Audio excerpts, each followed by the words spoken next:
Hello, everybody. Here we are on my live. Remember, I'm not just Facebook Live anymore. I am now YouTube Live. Yay! Hopefully, you're watching from either media center or media outlet. But here we are. It's November 30th. Hopefully, you all have recovered from your Thanksgiving Day feast. Those of you in the United States who celebrate Thanksgiving. I know I did. I didn't eat a lot, and I just want to let you know why. Now, those of you who know me or don't know me, I am vegan.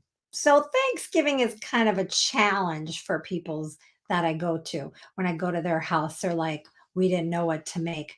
One person asked me where they could find a tofu turkey.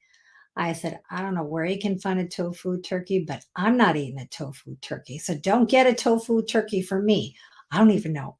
I can't even imagine what that is. Is it tofu shaped like a turkey? I have no idea. Anyway, I want to welcome everybody. And again, hope you had a blessed and quiet Thanksgiving. We needed something quiet here in Florida as we've been, bombarded by hurricanes lately. And so we just needed time to just kind of recover and relax from that. So I hope you had a nice time with your family and your friends and, were able to watch all the games that were on, which reminds me. Yes, I have now realized that my live is going at the same time that Argentina is playing in the World Cup. So, for those of you who are watching me and not watching the game, thank you. For those of you who are watching me and watching the game, thank you. Those of you just watching the game, go Argentina, right? But anyway, I don't mean to interrupt anybody's World Cup games. They are very exciting. I enjoy watching them as well. I'm becoming more and more familiar with what we call here in the United States soccer, what in other countries they call football. So I enjoy both American football and soccer. I'm getting to enjoy them both. So, anyway, here we are, my live, right? And what is our topic on live today? My topic on live today is going to be like all the videos I've had throughout the month is usually I focus on one crime, but I thought, yeah, no, that doesn't really kind of sum it up. That just, kind of just cornhole or put it in a little ball, just one crime. But a lot of people ask me questions about the procedures and what does that mean and what does this mean? So that's why I thought it would be a good idea this month, especially with the holidays, because holidays tend to be parties and drinking, and people drink a little too much, and maybe they get into an argument, or maybe they drink and drive, or whatever. They get arrested and they don't know what's going on. They don't know what the procedure is.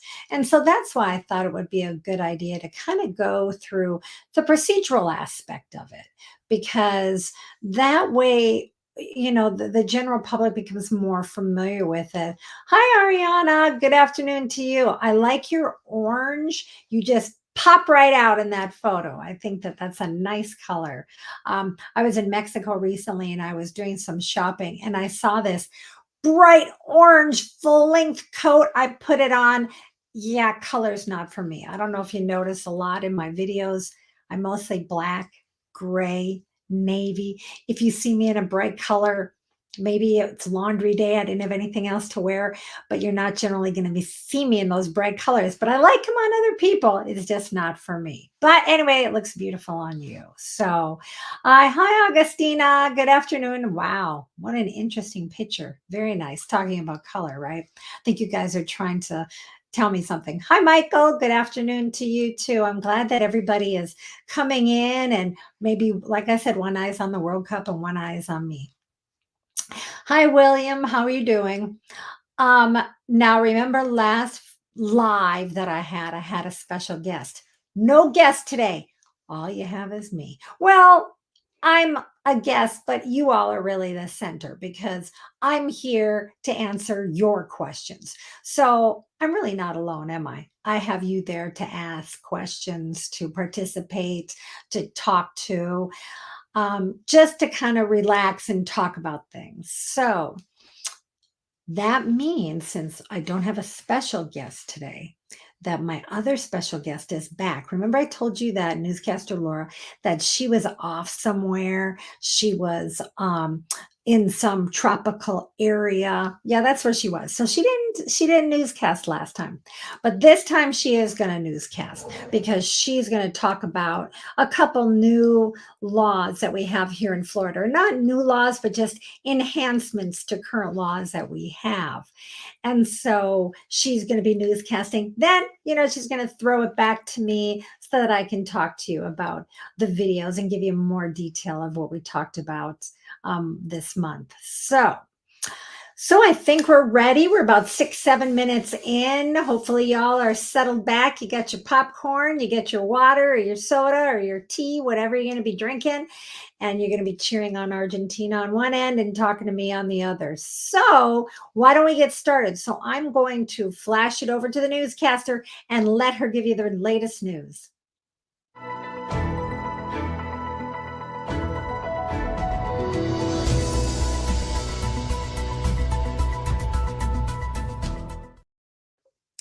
Good afternoon. Hi, I'm newscaster Laura, and I'm here to tell you some updates on some current laws.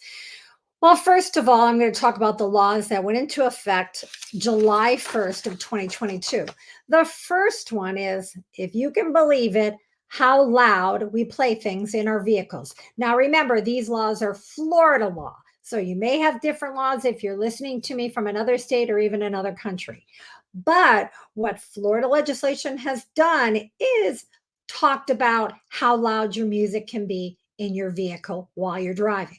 So you cannot operate or amplify the sound produced by a radio, tape player, compact disc player. I don't know who has a tape player and a compact disc player anymore in their car, but compact disc player, portable music or video player, cellular telephone, tablet computer, laptop computer, stereo, television. Not sure who has a television in their car, musical instrument. Well, there you go. Or other mechanical or electronic sound making device or instrument, which sound emanates from the motor vehicle so that the sound is, now pay attention to this, you got two elements: plainly audible at a distance of 25 feet or more from the motor vehicle. Not sure how far 25 feet is. I take it by a football field. And the last one, which always leaves it up to subjective views, louder than necessary for the convenient hearing by persons inside the vehicle in areas adjoining private residence, churches, schools, or hospitals. Don't ask me what that means. I have no idea. The next law that it's a current law that's in effect, but they added something. And what it is juvenile expungement. What does expungement mean? Well, expungement means if you were arrested, you have that criminal record, but maybe they didn't file charges against you, or maybe you did a diversion program and your charges were dropped. You can expunge, meaning get it off your record. And then when the normal person goes to check your background, that it won't show up. So what they did with the juveniles is saying that juveniles, they can always expunge their record, but they could not expunge non-forcible felonies. Now what they've done is included those non-forcible felonies. And so this change to include non-forcible felonies marks one of the most significant criminal justice reform measures in decades. According to a staff analysis, more than 26,000 minors in Florida may benefit under this new law. So we're looking forward to juveniles taking advantage of that. So it was something they couldn't take advantage of before July 1st of 2022. So those are our two enhanced laws or additions to the laws that we already have in effect. So thank you for listening, and I'm going to send it back to the attorney.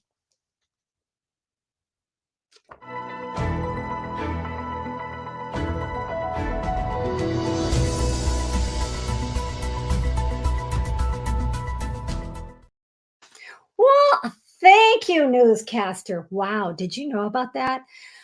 Oh boy, I tell you, the loud music. I mean, how many of us have had a car pull up either behind us or maybe it's three cars behind us and we're like, "Oh my goodness, like I can feel the bass in my chest." You know how that feels? But under this law, I don't know how they're going to define louder than necessary for the convenient hearing by persons inside the vehicle. I don't know. I'm going to be anxious to see the case law on that. But anyway, so those are just kind of additions to current laws that we have in effect that went into effect July 1st, 2022. Anyway, we're going to now head into our Facebook Live. Again, thank you so much for joining me. And again, if you have questions, please pop them up. I'm going to answer them as we go along, and it helps me kind of take a breath. Hey, Anna, how are you? What a pretty picture. Nice little slant. Hi, Paula, how are you? I'm so glad everybody's joining us. So, if you remember my videos, remember my first topic that I spoke about, which is always a hot topic. Clients always ask me about this when they come in. Your Miranda warnings. Here in the United States, we have Miranda warnings. And what are those warnings? We all know them here in the US. We've heard them on television. We've read them in the newspaper. We've read them on social media. Everybody talks about your Miranda warnings. And what are your Miranda warnings? Let me tell you what they are. What they say is you have the right to remain silent. You do not have to talk to the police. Anything you say can be used against you in court. So if you decide to talk, anything you say after that point can be used against you in court. So you got to watch what you say. You have the right to talk to an attorney for advice before we ask you any questions. So if you say, listen, I don't want to answer these until I talk to my lawyer, the interview stops. You have the right to have a lawyer with you during questioning. So, you see on Law and Order, I love Law and Order. I love Law and Order Special Victims Unit. That's my favorite one. It's on at like 4:30 in the morning because that's what time I get up. And they're, whatever her name is, Mariska Hargitay, I can't remember what her name is on the show, but she'll be interrogating, and then they'll say, I want a lawyer. Boop, they have to stop. Of course, it's kind of, what I want to say, kind of made pretty on TV, but where did these Miranda warnings come from? Did somebody just make them up one day? No. What it was is the U.S. Supreme Court in 1966 made a decision in Miranda versus Arizona.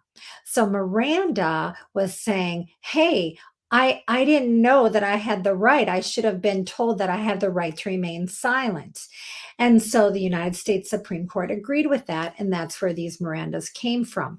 And so what Miranda versus Arizona created is it's to protect an arrested suspect, in custody suspect's constitutional right against compelled self-incrimination. You'll hear in court hearings, the judge will say to the defendant, for example, Casey Anthony, I don't know if you remember that, that's here in Florida. They asked her when it was the defense's time to put on their case, Miss Anthony, do you want to testify? Understand that anything you say, can be used. Also, they cannot use your right to remain silent against you. And so you're asked that, do you want to testify or not? No, I do not want to testify. You can't be compelled to testify, just like you can't be compelled to talk to the police if you have been arrested. Remember that, arrested. If you've been arrested, they need to, first of all, read you your Mirandas. You have the right to remain silent. Anything you say can be used against you in court. You have the right to talk to a lawyer for advice before you ask any questions. You have the right to have a lawyer with you during questioning. Do you waive those? If you waive them, if you say, yes, I waive them, I want to talk, guess what? Everything you say can be used against you. Now, you may think, well, I'm not saying anything incriminating, but you don't know that. You don't know that. And so you can say, I don't want to talk. I want to speak to an attorney, and the interview needs to stop. So I always get questions. Oh, Anna, hold on to that question for a second. I always get questions. Well, I was arrested, but the police didn't read me my Mirandas. And so they were in violation of my Miranda rights. I said, well, did you say anything? Did you, say anything incriminating? Did you say, no, but they just didn't read me my rights? Well, if you didn't say anything incriminating, then it's no harm, no foul, because then it would be difficult what am I going to court to quash? I have nothing to quash because you didn't say anything incriminating. So if you didn't say anything, then no harm, no foul. So, but they are to read you your Mirandas. They should. It would be good practice for them to read it in the event that you somehow blurt something out or say something that you didn't mean to say. They at least have read you your Mirandas, so they should read those. So I'm sorry, Anna, why don't let me see your question again. Just I didn't want to lose my train of thought. I teach at the university and I'm always like, hold that thought, so I can get my thought out. Miss Laura, can the police detain a person without reading their Miranda rights? Well, like I said, they can arrest you. And if they don't read you your Mirandas and you don't say anything incriminating, then okay. But it would be good practice for them to do it. They need to do it every time because, like I said, let's say you're in the back of the police car. You've been detained, you're arrested, you're heading to the police station, and they haven't read you your Mirandas. They have not. And you suddenly say, oh my gosh, I left my knife at home, or whatever you say that may be incriminating. That could be quashed because you weren't read your Mirandas and you spontaneously just said something that incriminated you. So it's always a good idea. And understand that if English is not your primary language and the police are only speak English, like me, I only speak English. If I was a police officer and your primary language was not English, maybe it's Spanish, and I'm reading you your Mirandas and you don't 100% understand those Mirandas, you need to have an interpreter. Do not have an interpreter of your friend, your cousin, your uncle's John, your Aunt Susie. Make sure that the police provide an interpreter, because I've had cases where Uncle Jimmy, cousin Timmy, nephew John have been the interpreter. They're not doing it correctly, or maybe they're not interpreting correctly. And you have a problem then because you're saying you understand, they believe you understand, and then you start saying things. So that may be it may still give me the option to do a motion to quash, but it still gives me what I want to say, a difficult road to hoe. So very good question, Anna. Thank you for that question. So after you read your Mirandas, thank you, Mercedes. After you read your Mirandas, then the police, like I said, they'll ask you, do you waive? Do you understand these rights? Are you willing to waive them? Don't say you understand them unless you understand them. If you don't understand them, maybe you need an interpreter. Maybe you need them explained a little bit better, but make sure that you understand them. And if you're willing to waive, which I would not advise, but if you're willing, then you waive. But again, I don't advise that. If the suspect waives them and agrees to talk, everything he tells law enforcement is admissible against him in court. If he asserts his rights and declines to waive them, the officer are required to terminate the interview. So if you've been arrested, you're being interrogated, you see Law and Order, they're being interrogated, and you say, I want a police officer, I want to remain silent, they need to terminate at that moment. They cannot be like, well, are you sure you want an attorney? Oh, that's going to make this so complicated. No, they need to stop it. They're not there to convince you to not have an attorney present. So they need to terminate, and then you can do what you do from there. I have turned in clients before to the police when they've wanted to be turned in, and I go with them, and I will actually go back with him to the interrogation room, and I will tell the police officers myself, my client does not waive his Mirandas. He will not talk to anybody. He's not going to make a statement. He will not make any statements unless I'm present. So I instruct them, they're not talking. So anyway, so that's Mirandas. Mirandas are always a hot topic. I had a classmate in law school. He was a riot. He had a t-shirt actually that had the Miranda warnings on the front of them. I always got a kick out of that when he wore them. I always thought, I go, oh, where can I get a t-shirt like that? I like that. Anyway, okay. So you've been arrested. You have not waived your Miranda rights. You say, hey, I want to remain silent. I want to talk to an attorney. Boom. The interview is stopped. You're in custody. Now, let's say we've got different crimes in the state of Florida. So we have these degrees of crime in Florida, and what is their maximum punishments? So Florida has, first of all, we have felonies. Felonies are the higher crime. There's 5 degrees of felonies. There's felony in the 3rd degree, which is the lowest, the felony in the 2nd degree, which is the next step up. I look at it as steps. Think of it 5 steps. So I've just stepped on the bottom step. That's a 3rd degree felony. Now I step on the 2nd step. That's a 2nd degree felony. Now I step on the 3rd step. That's a 1st degree felony. So you're like, well, okay, well, but that's 3 felonies. What about the other 2? Well, we have here in the state of Florida, we also have a life felony and a capital felony. So let me tell you what the maximum punishment is. The maximum punishment is if you go to trial and you're found guilty, the judge can give you these maximum. Now, here in the state of Florida, we also have minimum mandatory, stuff like that, but I'm not going to get into that. That can just make your mind explode. So anyway, our first step, our 3rd degree felony, the lowest, the first step, it's punishable by no more than 5 years in prison and a $5,000 fine. Again, you go to trial, you're found guilty, the judge can give you no more than 5 years in prison. And you spend prison time anytime you spend more than 365 days, or you're sentenced to more than 365. So if you're sentenced to 365 in a day, you go to prison. If you're sentenced to 364, 365, you stay in the jail, like the Orange County Jail or Seminole County Jail. If you add more than that, then you go to the Department of Corrections. So anyway, so 3rd degree felony, maximum 5 years and a $5,000 fine. The 2nd degree, I do my 2nd step up the ladder or up the steps. Maximum punishment or maximum exposure, what I like to say to my clients, is 15 years in prison and a $10,000 fine. So you can see it's kind of getting worse as you go up the ladder or up the steps. So, and remember, 2nd degree, that's the 2nd step, that's the 2nd highest.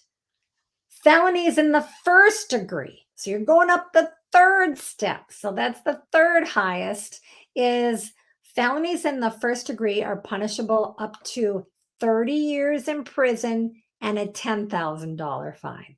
So you see how all of these things are getting worse and worse. Now, we have life felonies.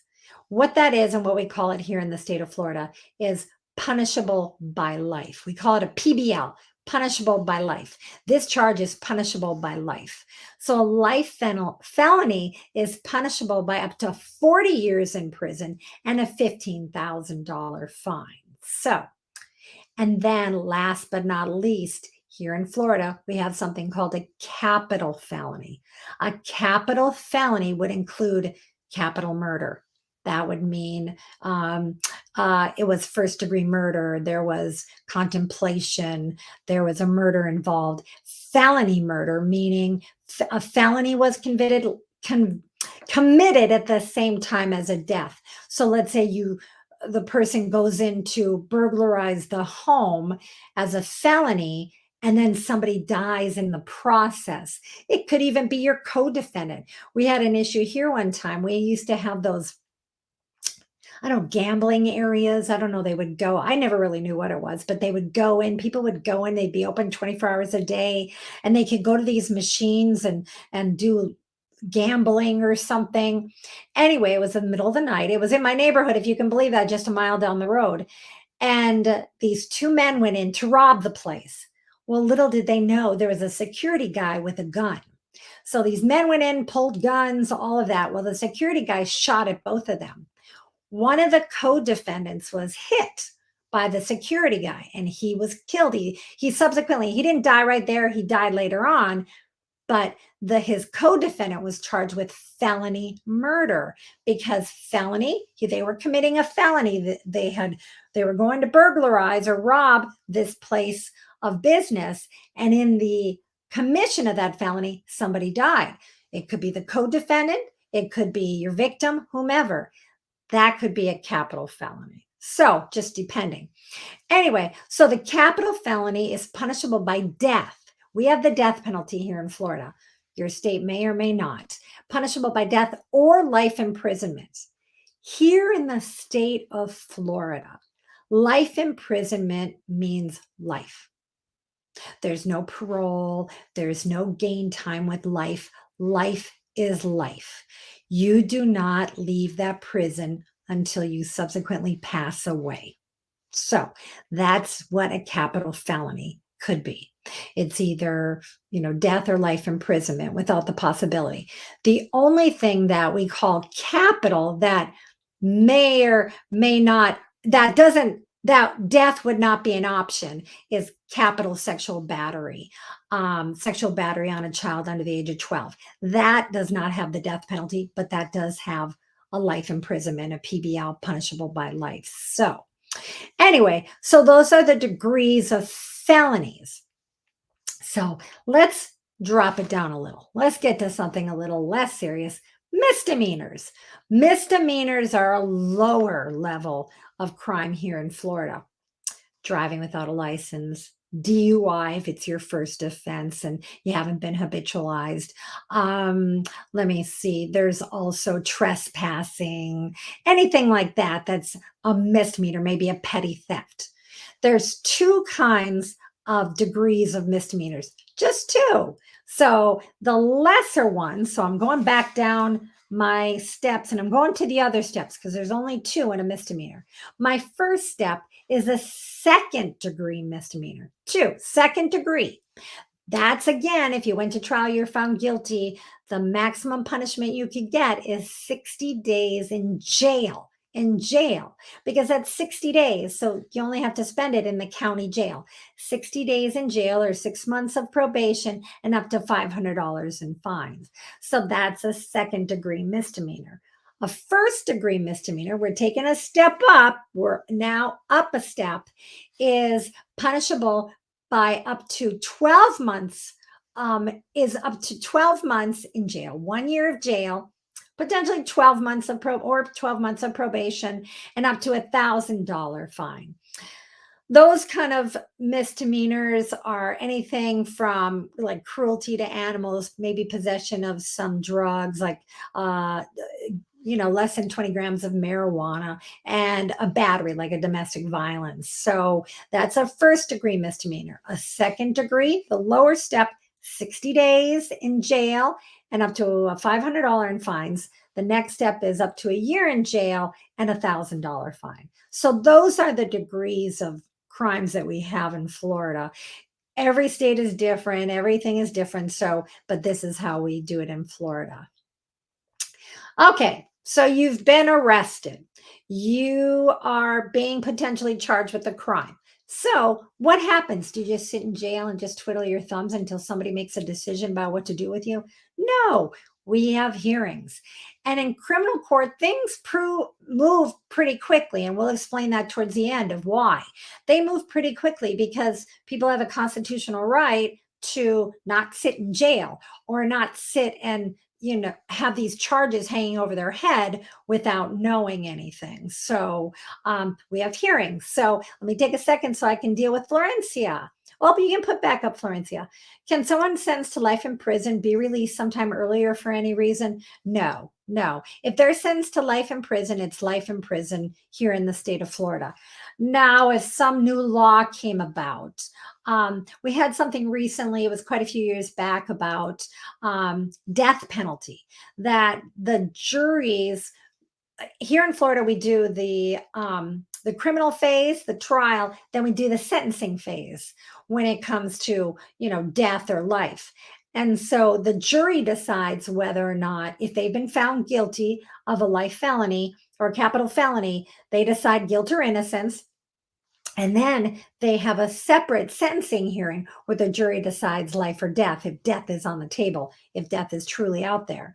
So years ago, it used to be the jury didn't have to be unanimous on a death sentence. It could be, there's 12 jurors, 10 of them could say death and 2 could say life in prison. And because 10, which is a majority, voted for death, then they got the death penalty. Well, new law came about that said, We need to have everybody. We need to have a unanimous jury. So there are people actually coming back that are having to be resentenced because the law went retroactive. And so a bunch of people are having to come back to see, okay, if they have the death penalty, are they now going to life, or are we going to do a resentencing hearing? So, it's caused a lot of kind of chaos, really. I have a friend who's having to go through that, but not as an attorney, he's having to defend somebody. Not that I have a friend that's going to be put to death, but anyway. But unless something changes with the law like that, as far as their crime or the punishment or whatever, life is life. And so, they spend the rest of their lives in prison. So good question, Florencia. So criminal hearings. So the stages of hearings we have here in criminal court here in Florida. You're arrested and you're sitting in jail. You're entitled to a first appearance within 24 hours of being arrested. Now, some can just post a bond and leave. They don't need to attend first appearance, but some people do. For example, battery domestic violence here in Florida. They make you sit there and go to first appearance. Why? They want you to cool down. They want you, both parties to. So they make you sit there and go to first appearance. So there's, a whole barrage of people that could go to first appearance. And so first appearance is just saying, hey, is there a bond?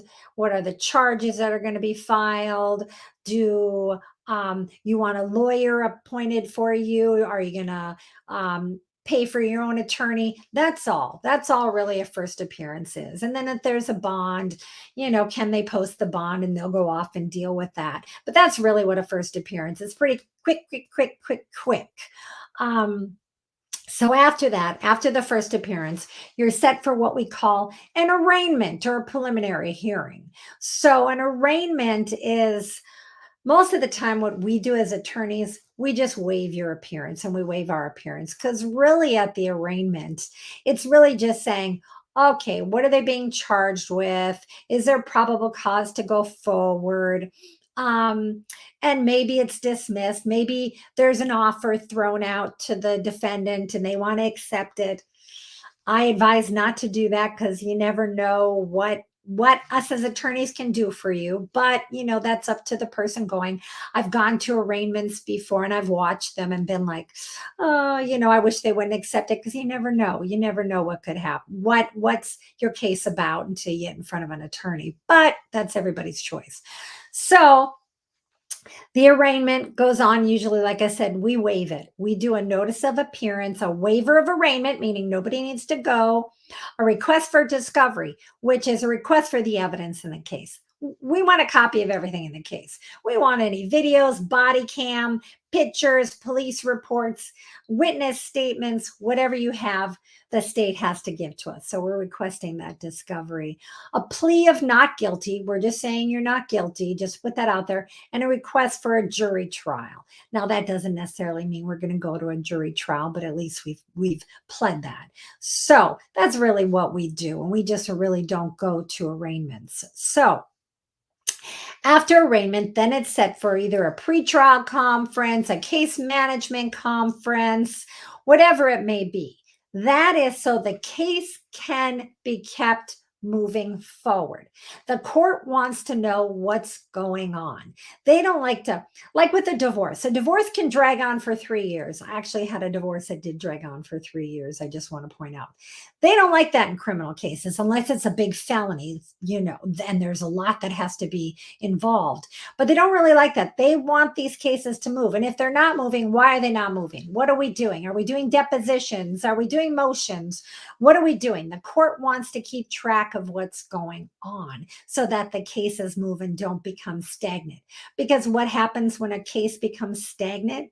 When it becomes old, the evidence gets old, witnesses' memories get kind of fuzzy. So they want to keep it moving. So they're constantly having these hearings. So they usually schedule them on a monthly basis. I'm constantly getting dates for criminal hearings. We either ask for continuance based on, X, Y, and Z. Maybe we'll ask for a 2 docket continuance, meaning, hey, we need more than a month. We need 2 months. We got to give a reason. What's the reason for doing that, for requesting that? So a lot kind of goes on. It's mostly a cattle call. Everybody shows up for all their cases that are for that day. And then they ask the judge, hey, Your Honor, we're asking for a continuance. We have depositions scheduled in this case for January 6th. And generally the state will agree and it's continued to, and they're giving you a new date. So also, there's trial as well. So trial's the end all be all. If you're not going to accept a plea offer from the state, you don't like the plea offer, you want to take it to trial, then there's trial. And as you know, trial, we see them on TV. I was just watching on TikTok that Brooks trial, the one where he represented himself in Wisconsin. He's the one that drove through the parade or whatever. Oh, I just kept scratching my head. I would advise everyone and anyone, never represent yourself in a criminal. Well, never represent yourself in a legal matter because you don't know the law unless you're an attorney. You don't.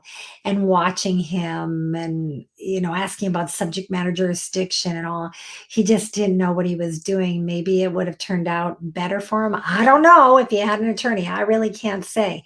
But you should always have an attorney with you because we know the law, we know what to talk about. But Ariana, if I have to move from Florida, what should I do about my child custody?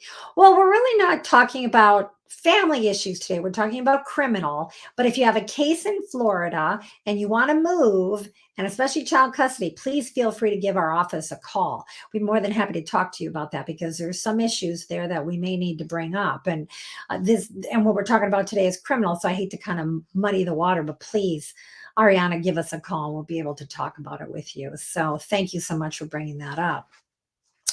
Hello, Marcos. What is the correct order of procedure during a criminal trial? Well, if you're talking about who goes first, who goes second, who goes last, here in Florida, it's always the burden of the state to prove the guilt of the defendant. My clients always want to say, well, I want to say what I did, blah, blah. No. It's not your job to prove your innocence. It's not that. It's the state's job to prove your guilt. So the state always puts on their case first, always puts on their case first. Their evidence, their witnesses. Of course, the defense can come and cross-examine their witnesses and all of that, but it's always the state that goes first. Then when the state rests, then it's the opportunity for the defense to go. Now the defense can call witnesses or they cannot call witnesses. They can ask the judge to dismiss the case after the state has rested, saying the state has not proven their case beyond a reasonable doubt. I haven't done that in a criminal trial. I've done that in injunction trials where the petitioner has gone first in trying to prove why they need a protective injunction because they're in so fear for their life. And then when they rest, then it comes to me and I'll stand and say they haven't met their burden. I ask that the court dismiss this petition because they haven't met their burden of proof. And then it's up to the judge whether or not he's going to grant that. But it's always a good idea for an attorney to put that on record for appellate purposes.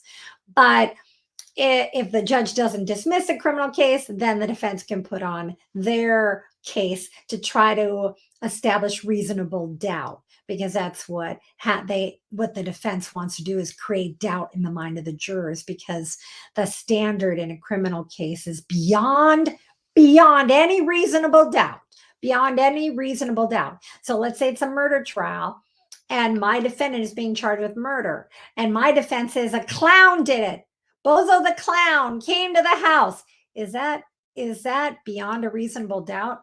Maybe, depending on what the evidence is, but if there's no evidence, is that beyond a reasonable doubt? That's really going to be up to a jury. So they put on theirs. Well, first there's opening, then there's the state puts on theirs, they close, and the defense, if they choose to, and they don't have to put on a defense, puts on their case, and then they have closing arguments and then jury instructions, and then the jury goes off into the jury room and decides, and then hopefully they come back with a verdict. Or they could be a hung jury where they can't decide. They just can't, or they can't come up with unanimous.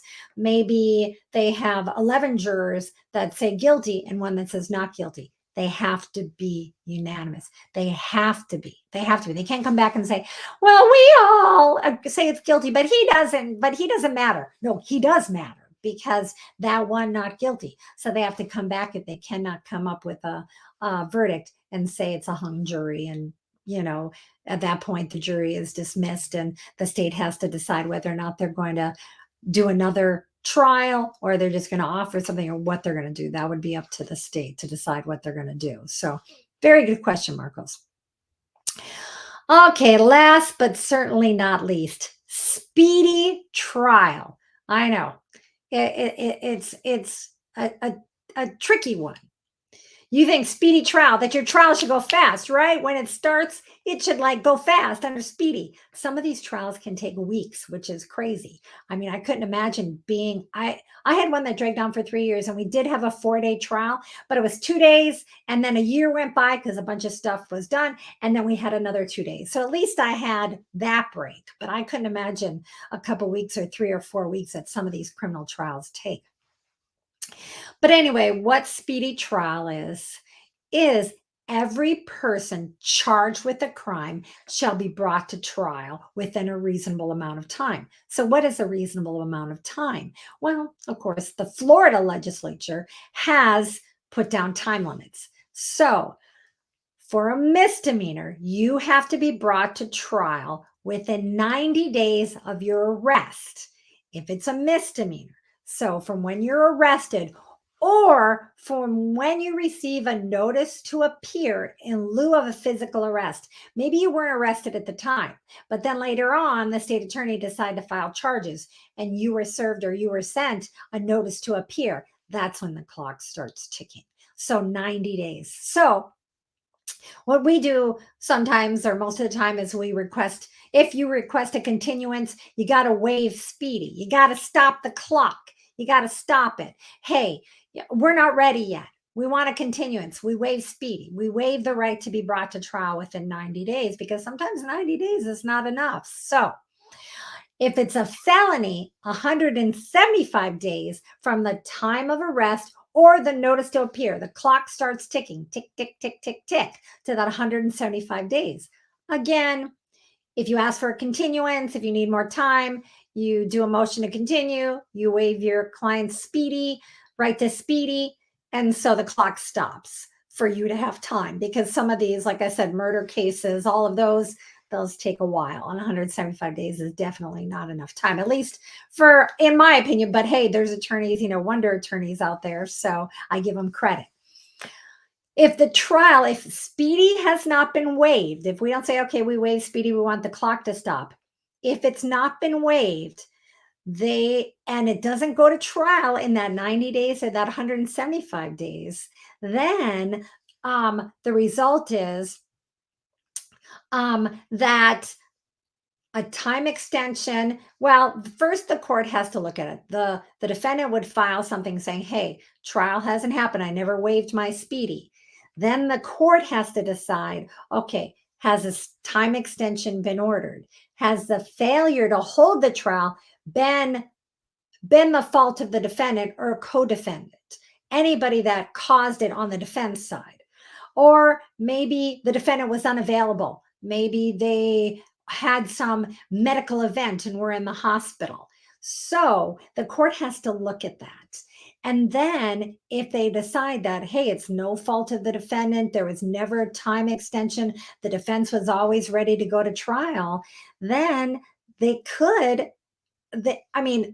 say, hey, we're dismissing the charges or something else like that. So we want to make sure that we keep track of those days, and we do. If we haven't waived speedy, that we keep track of those days so we can go to court and say, hey, they weren't brought to court. We want a remedy on this. They shouldn't have to have these charges held over their head. And again, that's why we keep these cases moving. Now, anyway, Jimena. Oh, I like your name. What happens if I'm charged with a crime in Florida but live in another state?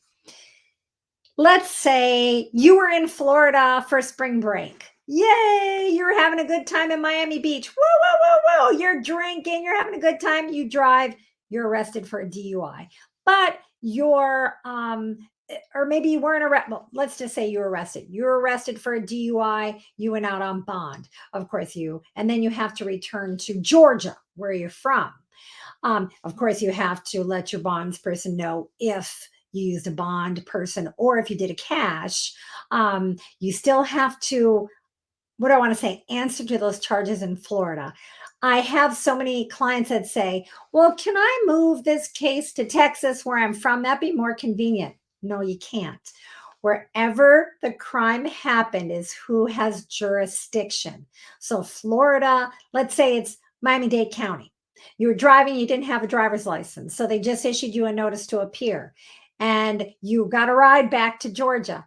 You cannot have that case transferred to Georgia. You have to answer it in Florida. So it's so inconvenient. I know, but that's how it is. That's who had jurisdiction.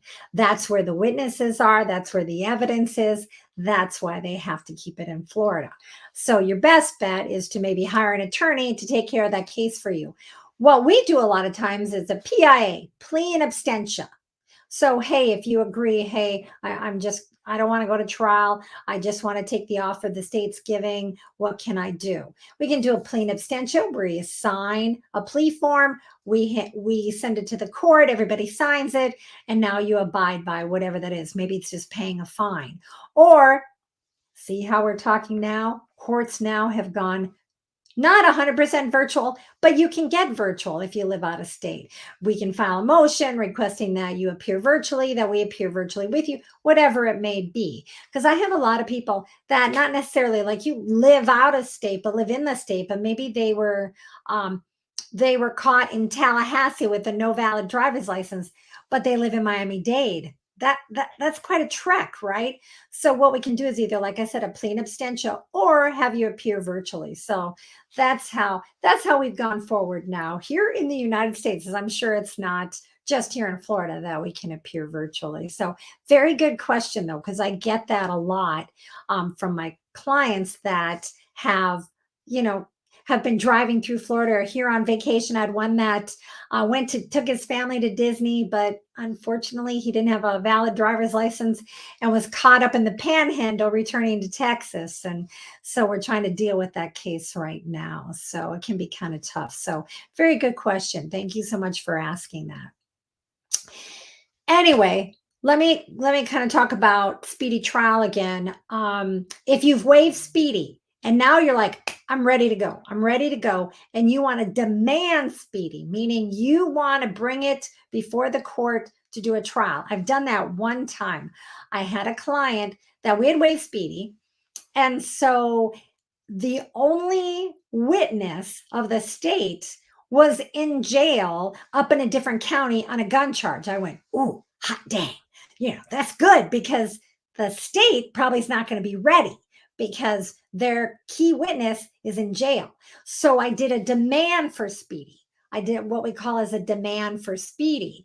And so you file with the court, and within no later than 5 days from filing of the demand for speedy, the court needs to hold a calendar call, meaning everybody's got to come. The state's got to come. The defense attorney's got to come. The defendant's got to come to court and express the purposes and announcing in open court the receipt that the court received the demand and they're setting the case for trial. So, and the trial commence at a date no less than 5 days and no more than 45 days from the date of the calendar call. So the failure of the court to hold that calendar call on a demand that has been properly filed and served on the state could run that period. And the defendant's not been brought to trial within 50 days of the filing of the demand. Again, you bring forward to the court saying, hey, I did a demand. I did everything right. We had the calendar call. They have not brought this to trial yet. The state is still not ready. We're asking for a remedy, dismissal, whatever it may be. So, and the dismissal could mean dismissal and the state can never bring those charges again because we got the whole double jeopardy thing. Anyway, so it's a little confusing with speedy, and I know it's kind of hard to understand. I have to look it up every time. Okay, how many days again? And so I always have to look that up. So don't think as attorneys like we're this plethora of information, because we still have to look stuff up and we still have to research and we we still are dependent on Florida statutes and case law and all of that because every case is unique. And I get clients all the time saying, well, my friend got arrested for that and this is all he got. Yeah, but your friend and your case are completely different. Everything is unique, everything is different. So it's really individual to you. So, hey, Stephanie, I like your picture. I like your little, I guess it's a pencil or something. What happened if someone is convicted and sentenced to death or life imprisonment, and then it turns out the person is innocent? Well, they have, I've heard, and this is just a side note, they have something called the Innocence Project, or there's other people that really work with people that say they're innocent and have evidence and all that, and they really work with them. And I really commend them because a lot of times they do it free of charge, and really kind of it makes me feel good that there's people out there doing that, and so it makes me proud to be an attorney. But if it turns out that the person is innocent, there's a whole, I mean, that could be a whole nother live situation where a whole nother live show, but they need to file motions for rehearings, retrials, rehearings, saying new evidence has been discovered, new evidence that was not discoverable at the time of the trial, all of those things. What we get a lot of times is witnesses recanting their stories. And that's really kind of difficult because, okay, you were sworn to tell the truth, the whole truth, nothing but the truth. But now you're saying that you lied and you're saying the truth now, how believable is that witness? So it's really a matter of seeing, filing motions for rehearings based on new evidence. Will the court allow that? If the court doesn't allow it, what kind of appellate, court can you get into? So it's really a long process to do that. If they are ultimately exonerated, and it was because have been, you see on the news, there have been cases like that, then they're released. If they're found to be completely 100% innocent, and we've seen cases like that. I don't know personally of any cases like that.